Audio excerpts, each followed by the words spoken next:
Hello student, good evening to all of you. Welcome to my YouTube channel BSc बायोवाला। बच्चों, आज हम पढ़ेंगे मॉडर्न सिंथेटिक थियरी। क्या पढ़ेंगे भैया? Modern synthetic theory. इसको क्या बोलते हैं? Neo Darwinism. क्या बोलते हैं भैया? Neo Darwinism. तो भैया लास्ट लेक्चर में हम लोगों ने क्या पढ़ा था? लास्ट लेक्चर में हम लोगों ने पढ़ा था आर्टिफिशियल सिलेक्शन, नेचुरल सिलेक्शन और सेक्सुअल सिलेक्शन। ये सब टॉपिक हम लोगों ने अच्छे से डिस्कस कर लिया था। आर्टिफिशियल सिलेक्शन क्या था? आर्टिफिशियल सिलेक्शन में जो मैन के द्वारा डिजायर्ड कैरेक्टर को चुनकर कोई हाइब्रिड प्लांट या एनिमल बनाया जा रहा है, वही हो रहा है आर्टिफिशियल सिलेक्शन। सेक्सुअल सिलेक्शन मैंने बताया था कि एक पार्टनर दूसरे पार्टनर को बेटर फिनोटाइप को चूज करता है ना, चाहे मेल चूज करे या फीमेल। जनरली फीमेल चूज ही होती है नेचर में। ये था आपका सेक्सुअल सिलेक्शन। सेक्सुअल सिलेक्शन में आप लोगों ने देखा था डिफरेंट सारे मॉडिफिकेशन करने होते थे ऑर्गेनिज्म को एक दूसरे पार्टनर को अट्रैक्ट करने के लिए। ठीक है भैया। तो लास्ट लेक्चर में ये सब डार्विन के ही पास्टुलेट थे। अब हम पढ़ेंगे न्यू डार्विनिज्म। जो डार्विन के क्रिटिसिज्म थी उसको मॉडिफाई करके न्यू डार्विनिज्म को प्रस्तुत किया गया है। इसी को बोलते हैं मॉडर्न सिंथेटिक थियरी। क्या बोलते हैं भैया? Modern synthetic theory. तो देखिए मॉडर्न सिंथेटिक थियरी क्या है। Modern theory of origin of species ओवरआर evolution known as modern synthetic theory of evolution या फिर नियो डार्विनिज्म। ये तो हो गया इसके नाम के बारे में। मॉडर्न सिंथेटिक थियरी को और क्या बोलते हैं? Neo Darwinism. ठीक है। अगर आपको लिखने को आ गया मॉडर्न सिंथेटिक थियरी तो आपको इसको लिखना है अच्छे से। मॉडर्न सिंथेटिक थियरी को नियो डार्विनिज्म भी कहते हैं क्योंकि ये डार्विन की थियरी को ही मॉडिफाई करके प्रस्तुत किया गया था। किसकी थियरी को? जो डार्विन की थियरी है इसी को मॉडिफाई करके ये थियरी प्रस्तुत की गई। ठीक है। This theory is merger of Darwin selection and genetic theory. ये थियरी कैसे बनी है? इस थियरी में दो थियरी को मर्ज किया, जो जेनेटिक थियरी है और डार्विन का जो सिलेक्शन थियरी है। क्योंकि जब न्यू डार्विनिज्म की थियरी प्रस्तुत हुई उस टाइम मेंडल के ये पास्टुलेट वगैरह की धीरे धीरे खोज हो चुकी थी। डार्विन जब अपनी थियरी प्रस्तुत की उसके लगभग 25 वर्ष के बाद ये मॉडर्न सिंथेटिक थियरी को प्रस्तुत किया गया। ठीक है। तो इस थियरी में डार्विन का जो सिलेक्शन थियरी था उसके कॉन्सेप्ट को भी मेंशन किया गया और जो जेनेटिक थियरी थी उसके भी कॉन्सेप्ट को भी मेंशन किया गया। और ये थियरी प्रपोज किसने किया? जो जूलियन हक्सले नामक साइंटिस्ट थे, इन्होंने इस थियरी को प्रस्तुत किया। तो किसने इस थियरी को प्रस्तुत किया? जूलियन हक्सले नामक साइंटिस्ट ने इस थियरी को प्रस्तुत किया। और ये थियरी किन दो थियरी की मर्जर थी? किन दो थियरी से बना था? पहला था डार्विन की सिलेक्शन थियरी से और जेनेटिक थियरी से। अब देखते हैं इस थियरी के सपोर्टर कौन कौन है। तो इस थियरी के सपोर्टर हैं Dobzhansky, Fisher, Ernest Mayr, Stevens, JBS Haldane, Sewall Wright. तो इस थियरी के सपोर्टर है Dobzhansky, Fisher, Ernest Mayr, Stevens, JBS Haldane, Sewall Wright. अगर आप भैया इस थियरी को लिखते टाइम सपोर्टर, ये मर्जर वगैरह और किसने प्रपोज किया ये हाईलाइट करके लिख देते हैं तो आपको अच्छा नंबर मिलेगा एग्जाम में। ओके भैया। ठीक। अब देखिए इस थियरी के क्या क्या मेन पॉइंट है। According to modern synthetic theory origin of species can be explained on the basis of इन सब पॉइंट के बेसिस पे मॉडर्न थ्योरी को हम एक्सप्लेन कर सकते हैं। तो पहला है जेनेटिक वेरिएबिलिटी या फिर म्यूटेशन। तो पहला क्या है? जेनेटिक वेरिएबिलिटी या फिर म्यूटेशन। जीन में क्या भिन्नताएं हैं और क्या भिन्नताएं हैं ना, किसी ऑर्गेनिज्म के जीन में क्या भिन्नताएं हो जाती हैं, म्यूटेशन कैसे होकर नए कैरेक्टर को उत्पन्न कर रहा है, इसी सब चीज़ों को हम लोग जेनेटिक वेरिएबिलिटी के में पढ़ेंगे। इसी को बोलते हैं म्यूटेशन। म्यूटेशन क्या है? Mutation is sudden change in genotype which Altered the phenotype of an organism is called mutation. क्या भैया? इसको बोलते हैं म्यूटेशन। अब देखिए तो म्यूटेशन क्या है भैया? Sudden change in genotype which Altered the phenotype. मतलब अचानक जीन लेवल पे जेनेटिक लेवल पर चेंजेस आ जाए वह चेंजेस उसके फिनोटिपिक करेक्टर मतलब आप बाह्य रूप से उस चेंजेस को देख सके, उसी को बोल रहे हैं म्यूटेशन। अगला है सिग्निफिकेंस ऑफ जेनेटिक वेरिएबिलिटी।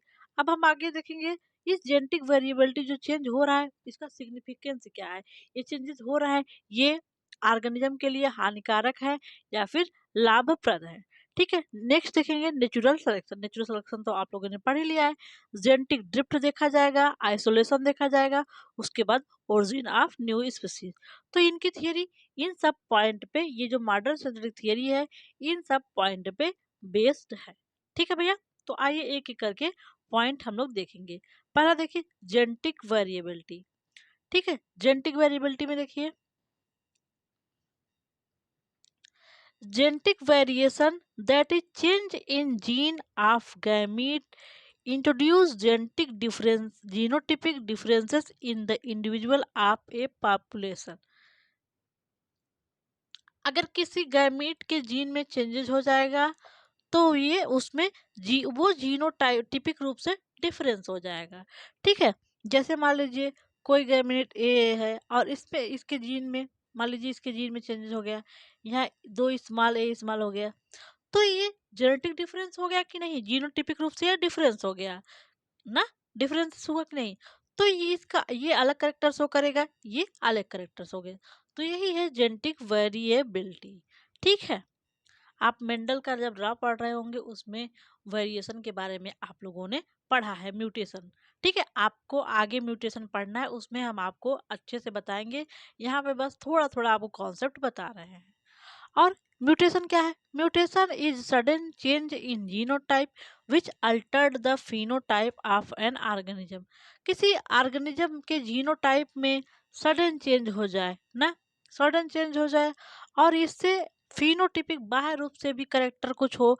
मान लीजिए जैसे देखिए ये कैपिटल टी कैपिटल टार वाला प्लांट है और इसमें मान लीजिए चेंजेस हो गया ना, चेंजेस हो गए, ये कैपिटल टी तीन कैपिटल टी हो गया, तो इसके फिनोटाइप टाइप में कुछ चेंजेस आ जाएंगे ना, इसी को बोल रहे हैं म्यूटेशन।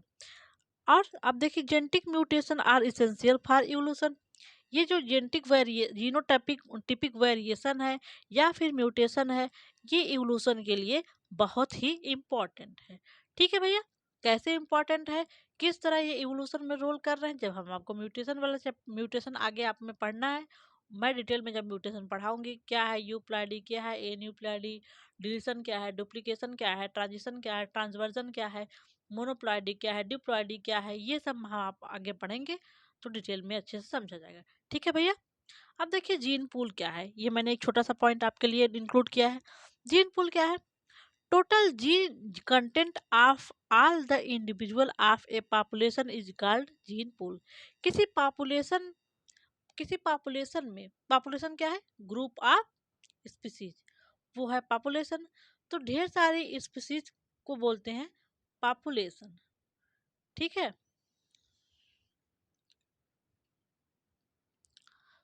तो जो ये ग्रुप ऑफ स्पीसीज है उसको बोल रहे हैं पॉपुलेशन।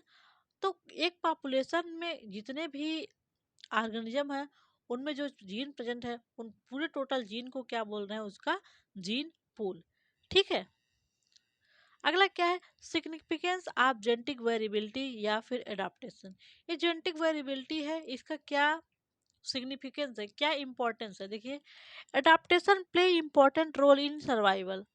कोई ऑर्गेनिज्म किसी कंडीशन के प्रति या फिर किसी जो नेचुरल कंडीशन है उसमें वो किस तरह से सरवाइव कर रहा है, वही है उसका एडाप्टेशन।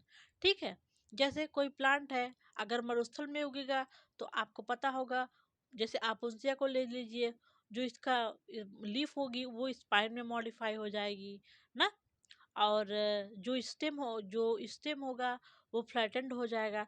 तो ये मॉडिफिकेशन कर रहा है कि नहीं, जैसे देखिए जो ऊंट होता है उसको रेगिस्तान का जहाज बोलते हैं, तो वो वहां पे रहने के लिए वाटर को कम वो पीता है। ठीक है, तो जिस इन्वायरमेंट में आप रहते हैं उस इन्वायरमेंट के अनुसार अपने आप में मॉडिफिकेशन करते हैं।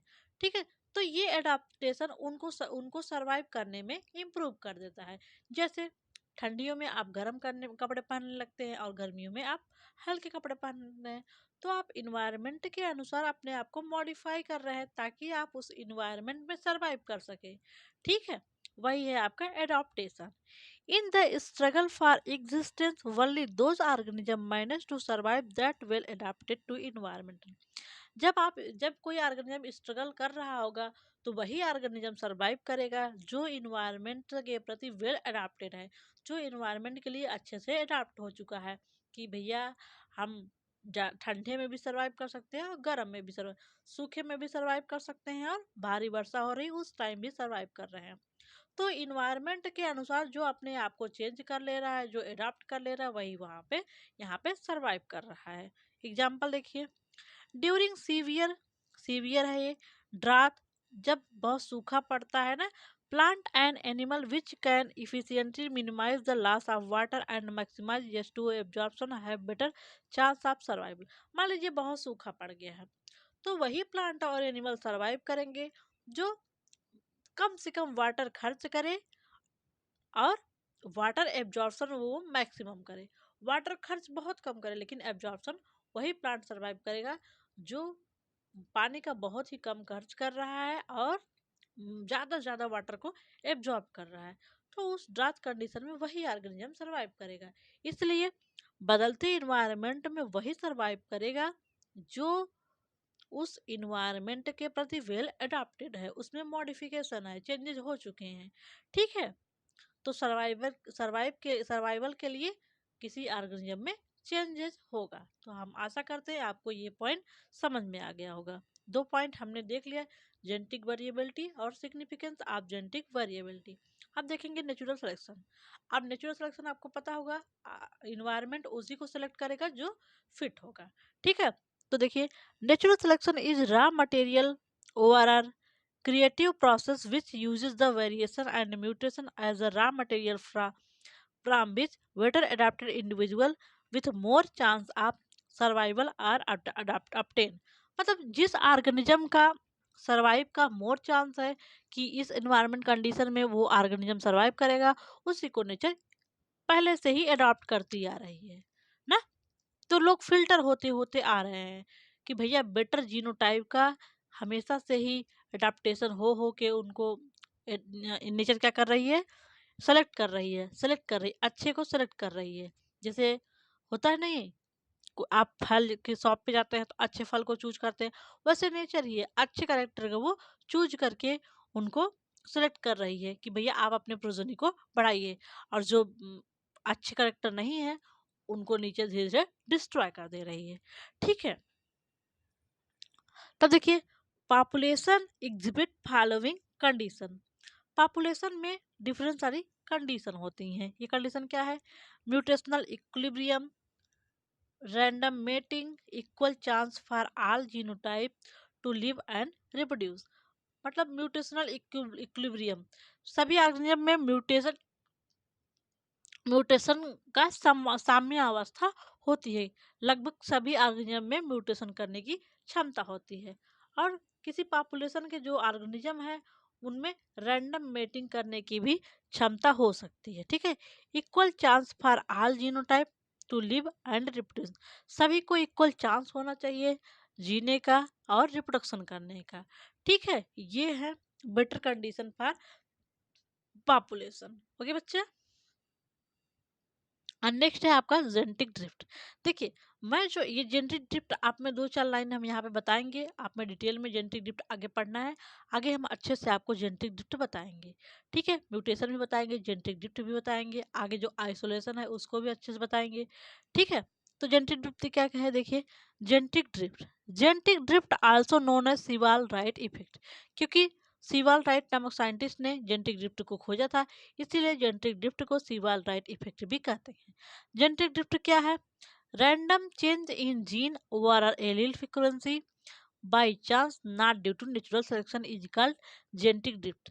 किसी पॉपुलेशन के जीन या एलील फ्रीक्वेंसी में रैंडम चेंज, अचानक चेंजेस आ जाए लेकिन ये चेंज नेचुरल सिलेक्शन के द्वारा ना हो, उसी को बोलना है जेनेटिक ड्रिफ्ट। आगे हम लोग जेनेटिक ड्रिफ्ट के बारे में अच्छे से पढ़ेंगे। एक मोटा हम लोग बता दे रहे हैं आपको, जेनेटिक ड्रिफ्ट है वो वन अपान पॉपुलेशन साइज है। इसका मतलब आप समझ रहे हैं, मतलब पॉपुलेशन साइज जितनी छोटी होगी, हम जेनेटिक ड्रिफ्ट डीएफ लगा दे रहे, अगर ये ये कम होगा, जेनेटिक ड्रिफ्ट जहाँ कम होगा पॉपुलेशन साइज बड़ी होगी। ठीक है, ऐसे देखिए पॉपुलेशन साइज, जो पॉपुलेशन साइज बड़ी होगी उसमें जेनेटिक ड्रिफ्ट कम होगा। जेनेटिक ड्रिफ्ट कहाँ ज़्यादा होगा, जब पॉपुलेशन साइज छोटी होगी। तो एक दूसरे की ये क्या है, इन्वर्सली प्रोपोर्शनल है। जेनेटिक ड्रिफ्ट कहाँ ज़्यादा होगा, जिसकी पॉपुलेशन साइज छोटी होगी।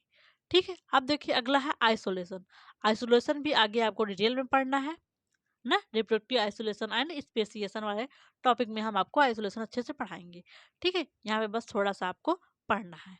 देखिए, any physical barrier like mutation mountain sorry like mountain, river, ocean and long distance which prevent interbreeding between related farms. These barriers do not permit interbreeding among the individual of different species. All these lead to reproductive isolation. देखिए, जैसे मान लीजिए ये पहले एक कोई population है ना, कोई पॉपुलेशन, मान लीजिए कि कोई नेचुरल कैलामिटीज हो गई, कुछ हो गया, मान लीजिए यहाँ से बीच से कोई रिवर बह गई ना, समुद्र बह गया, रिवर नहीं समुद्र, या फिर यहाँ पे कुछ बड़ा सा पठार आ गया। ठीक है, तो ये ऑर्गेनिज्म एक दूसरे से अलग होंगे, एक दूसरे से ये कभी मिल नहीं रहे, इंटरब्रीडिंग नहीं कर रहे हैं। धीरे धीरे ये अलग पॉपुलेशन में चेंज हो जाएगी, ये अलग पॉपुलेशन में चेंज हो जाएगी। इसी को बोलना है आइसोलेशन। इसका एग्जाम्पल आप देखेंगे डार्विनियन फिंचेज है, फिर तस्मानियन उल्फ है, ये सब आप एग्जाम्पल आगे देखेंगे। ठीक है, तो यहाँ पे आइसोलेशन कैसे हो रहा है, कोई फिजिकल बैरियर हो, इसके द्वारा यहाँ पे आइसोलेशन हुआ है। तो आइसोलेशन भी आपको हम बताएंगे, एक फिजियोलॉजिकल, अब फिजिकल आइसोलेशन होता है, एक रिप्रोडक्टिव आइसोलेशन होता है। ठीक है, तो फिजिकल आइसोलेशन में कोई नेचुरल चीज़ें हो, जैसे माउंटेन हो गया, रिवर हो गया, ओशियन हो गया ना, इसके द्वारा कोई पॉपुलेशन के ऑर्गेनिज्म एक दूसरे से अलग हो जाए, जैसे कि कंगारू, वो जो कंगारू है वो ऑस्ट्रेलिया में ही लिमिटेड रह गया ना, ऐसे ही है। ठीक है भैया, तो नेक्स्ट देखिए आप लोग ओरिजिन ऑफ न्यू स्पीसीज। जब आइसोलेशन हो जाएगा, जो आइसोलेटेड ऑर्गेनिज्म है वो नए स्पीसीज की ओरिजिन करेंगे। The population of a species when present in different environment and are separated by some above mentioned barrier accumulate different mutation independently and become morphologically and genetically so different that they become reproductively isolated and form new species।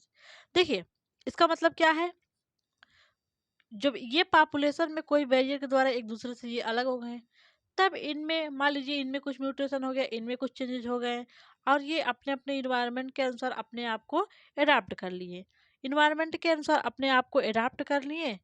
और भैया कुछ time बाद, बहुत time बाद, लाखों करोड़ों वर्ष बाद ना, ये नए जनरा में कन्वर्ट हो गए, नए स्पीसीज में, और ये नए स्पीसीज में, इन दोनों से कोई रिलेशन नहीं रह जाएगा। ठीक है, ये है आपका ओरिजिन ऑफ न्यू स्पीसीज। तो आपने ये देख लिया मॉडर्न सिंथेटिक थियरी। तो मॉडर्न सिंथेटिक थियरी में हमने कितने पास्टुलेट देखे, मॉडर्न सिंथेटिक थियरी को किसके बेसिस पे एक्सप्लेन किया जा सकता है, जेनेटिक वेरिएबिलिटी एंड म्यूटेशन के बेसिस पे, significance of genetic variability, natural selection, genetic drift, isolation, origin of new species. तो इन सब पॉइंट को हम लोगों ने अच्छे से पढ़ लिया है। एक बार देख लेते हैं हम लोग, जेनेटिक वेरिएबिलिटी क्या है, किसी जीनोटाइप में जो चेंजेस आ रही है किसी पॉपुलेशन के जीनोटाइप में, उसी को बोल रहे हैं जेनेटिक वेरिएबिलिटी। ये चेंजेस क्यों आते हैं, म्यूटेशन के द्वारा। ठीक है, किसी पॉपुलेशन में कोई चेंजेस हो जाए, किसके द्वारा, म्यूटेशन के द्वारा। अब इस जेनेटिक वेरिएबिलिटी का सिग्निफिकेंस क्या है, सिग्निफिकेंस क्या है, जो कंडीशन, जो करेक्टर अच्छा होगा नेचर में, अच्छे से वो ऑर्गेनिज्म उस करेक्टर के द्वारा सरवाइव करेगा, उसी को नेचर अडॉप्ट करेगा। ठीक है, उसी को नेचर अडॉप्ट करेगा, उसी को होगा नेचुरल सिलेक्शन, नेचर उसी को सेलेक्ट करेगी, नेचर उसी को सेलेक्ट करेगी। उसके बाद जेनेटिक ड्रिफ्ट होगा, मान लीजिए कोई पॉपुलेशन है, उसमें किसी के जीन फ्रीक्वेंसी में चेंज हो जा रहा है, और वो जो चेंजेस हो रहा है ये नेचुरल सिलेक्शन के द्वारा नहीं हो रहा है ना, कैसे हो रहा है, अचानक हो जा रहा है, रैंडम हो जा रहा है। जेनेटिक ड्रिफ्ट में हमने आपको बताया genetic drift is inversely proportional to population size. Genetic drift कहाँ ज़्यादा होगा? जिसकी पॉपुलेशन साइज छोटी होगी। फिर आइसोलेशन के बारे में हमने बताया, आइसोलेशन कैसे हो रहा है? कोई फिजिकल बैरियर है, उसके द्वारा एक पॉपुलेशन के ऑर्गेनिज्म अलग हो जा रहे हैं, तो वो एक दूसरे से बिल्कुल भिन्न हो जाएंगे। और नेक्स्ट हमने बताया origin of new species. That's all about neo Darwinism या फिर मॉडर्न साइंटिफिक थ्योरी। जिसको ये थ्योरी समझ में ना आए हो, प्लीज़ लेक्चर को दोबारा देखें, अच्छे से अपना कॉन्सेप्ट पूरा तैयार करें और नोट्स को बनाएं। थैंक यू सो मच बच्चों, मिलते हैं नेक्स्ट लेक्चर में नेक्स्ट टॉपिक से के साथ। तब तक bye bye, take care, thank you so much.